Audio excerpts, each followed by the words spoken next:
गिनी गुणांक है। जैसे मान लीजिए कि ये सेम है, ये आई है, जनसंख्या है, ये मान लीजिए ये आइडियल कर्व है, सेंटर से पास कर रहा है। इसमें क्या हुआ, एक लाइन ये हुआ, मान लीजिए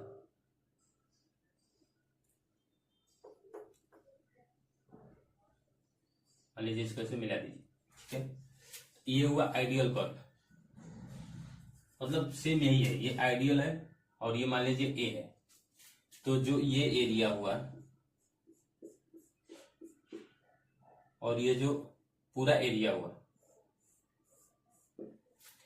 तो ये मान लीजिए पॉइंट बी है, यहां लिख दे रहे हैं पॉपुलेशन, ये पॉइंट बी है। तो गिनी गुणांक कहता है कि जो आइडियल कर्व और जो ए के बीच में है, यानी आइडियल कर्व ये मतलब ये वाला एरिया, जो ये वाला एरिया है, यानी आइडियल और ए के बीच में, तो ये क्या हो जाएगा, मान लीजिए इसको माने हम ए, ये मान लीजिए इसका एरिया आ गया ए, और इसको मान लिया हम बी, जो ये वाला एरिया है, यानी जो ये वाला एरिया है, इसको मान लिया हम बी।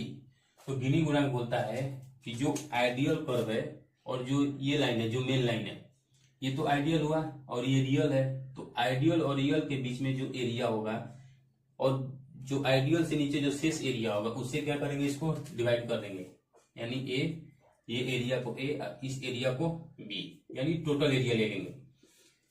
आइडियल और रियल के बीच का एरिया ए है, ये आइडियल कर्व रियल कर्व दोनों के बीच का एरिया ए, और टोटल एरिया यानी आइडियल कर्व के नीचे का टोटल एरिया यानी ए और बी दोनों क्या किए, ऐड किए। तो इसी को बोलते हैं गिनी गुणांक। और ये कहाँ, ये इसका वैल्यू मैक्सिमम कहाँ होगा, इसका मैक्सिमम वैल्यू 1 तक होगा, न्यूनतम वैल्यू क्या होगा 0, यानी जब आइडियल कर्व, ये जो रियल कर्व ए है वो आइडियल कर्व में सट जाएगी, उसका एरिया 0, और यही जब यहाँ पर आ जाएगा, ये जो रियल कर्व है वो ऐसे आ जाएगा, तो ये क्या हो जाएगा, बराबर हो जाएगा, यानी 1 हो जाएगा। तो ये 0 और 1 के बीच में वैरी करता है, यहाँ लिख लीजिए गिनी गुणांक।